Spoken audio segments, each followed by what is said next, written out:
Hello, Gil, and thank you for participating in the Brewer Golf Academy. We really enjoyed having you for 3 days, working on your swing, giving you some key foundational feelings in which you can take away and continue to work on improving your technique. And certainly looking forward to hearing about some better scores and a lot better ball striking. So let's kind of go through. I got before on the right-hand side and one of your after swings here on the left on day 3. A couple of things that we focused on. One, you'll notice that when I draw the box from the right heel to and on the one on the right-hand side, you'll notice that you were preset with a lot of weight back on your heels, and you can see how much counterbalancing you had going on here, and now we're much more in an athletic position. This assisted in a variety of different ways. Number one, your balance is going to be better, and certainly balance is a critical part of a good swing. And then number two, it assisted with your spine angle. So if I draw a straight line from your tailbone through the back of your neck, and I show you the same line here, what you're going to notice is that it's a much straighter line. We're in better balance now with the weight distributed a little bit more over the balls of the feet, and there's not so much heel loaded weight distribution. It's more on the balls, and that's certainly going to help you with your golfing swing. All right, so if we get rid of these, and what we're going to do here is just now pay attention predominantly to how well you stay in that spine angle and what the club is doing with regards to your original shaft plane line. And your initial takeaway was one that hands kind of went out. You'll notice the hands kind of move on top of that line, and then the club head kind of gets inside and behind you a little bit in this particular area. And in doing so, you've lost your concentric circles, and you've got a big gap now between your elbows. We focused a lot on the takeaway, feeling like we kept our elbows closer together, and that the handle worked a little bit more in, and this is an area that we still need to continue to work on.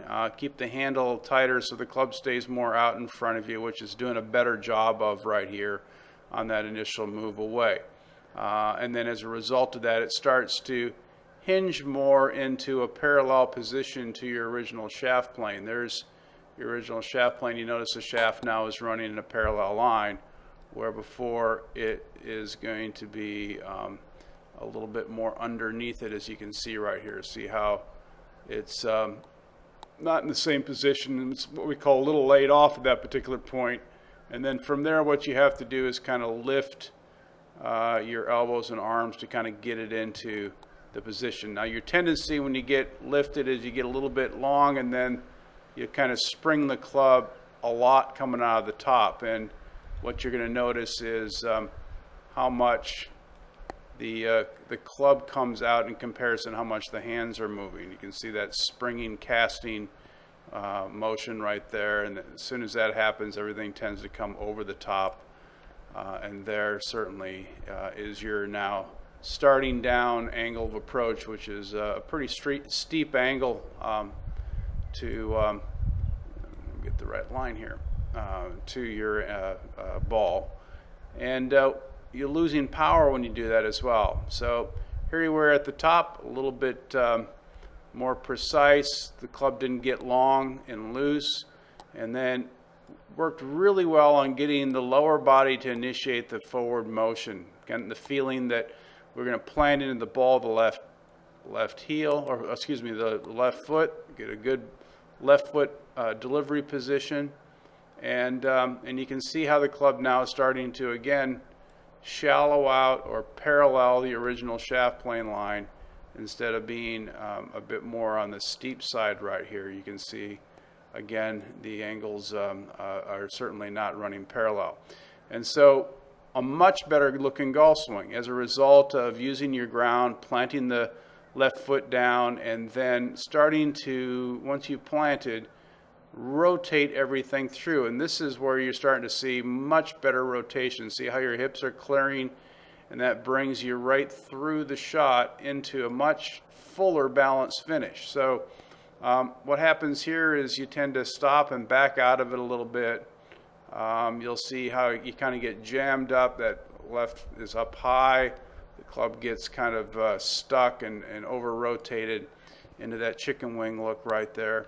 And here's the byproduct. At the end, there's where you're finished, right there. You notice you're not even turned through to the target, not even off that back foot.